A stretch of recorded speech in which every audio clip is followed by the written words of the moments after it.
In this edition of Twin Reel Game Reviews, we'll be taking a look at Disgaea 5 Complete for the Nintendo Switch. Now, Disgaea 5 Complete is a tactical strategy game that takes place in a distant galaxy filled with many netherworlds. The Demon Emperor Void Dark and his army the Lost are currently wreaking havoc throughout the netherworlds, and it's up to you to amass a big enough army to take on and defeat the Demon Emperor.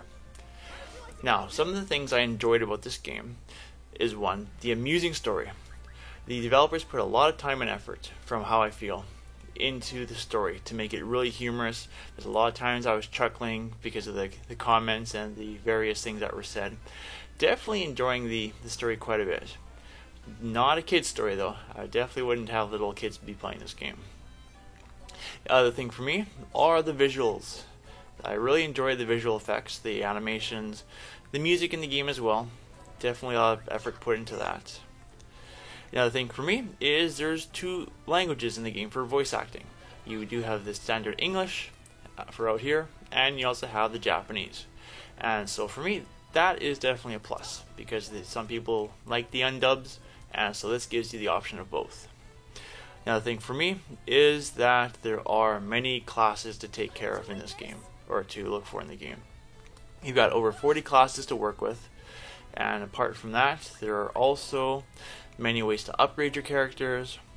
You can do class upgrades, weapon upgrades, item upgrades.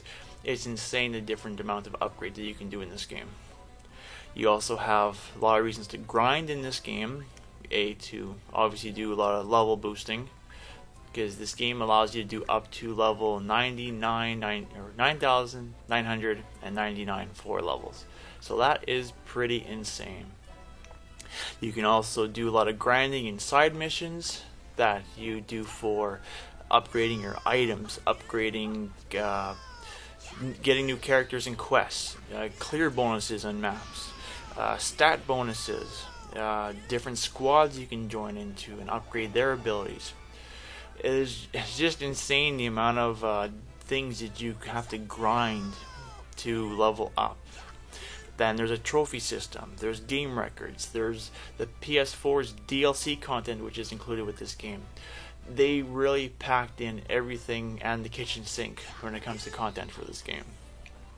Some of the things I didn't enjoy with the game though is the main music when you're inside that ship. It gets kind of annoying after a while. I would like to have different type of music that didn't have, I guess, the singing with the voices in it, because the voice part was getting quite a bit of an annoyance for me. Another thing is the cursor movement on the 3D maps. Like right now the map is in top-down mode.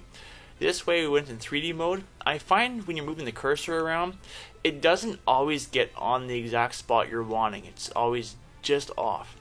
So I find myself going into a more top-down mode instead, and the cursor seems to be on the spot more times than not for where I want to place my characters. Another thing I didn't care for is the game has a network mode that allows you to communicate with other players throughout the game, sending messages and sending random items to them.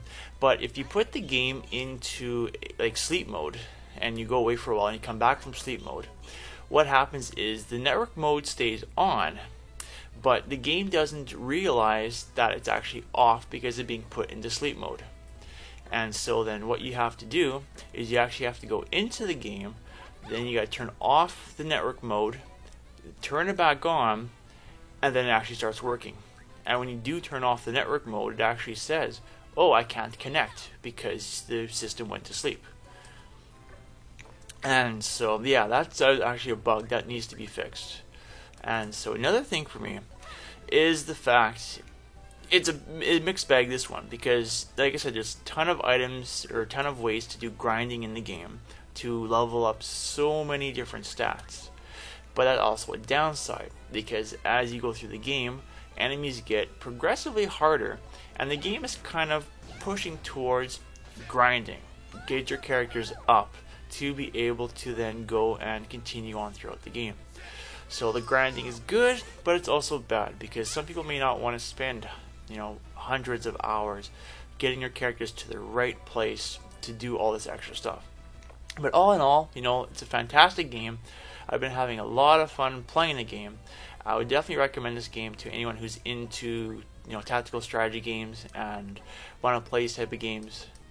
I would give this game an 8.5 out of 10. And that's it for this review.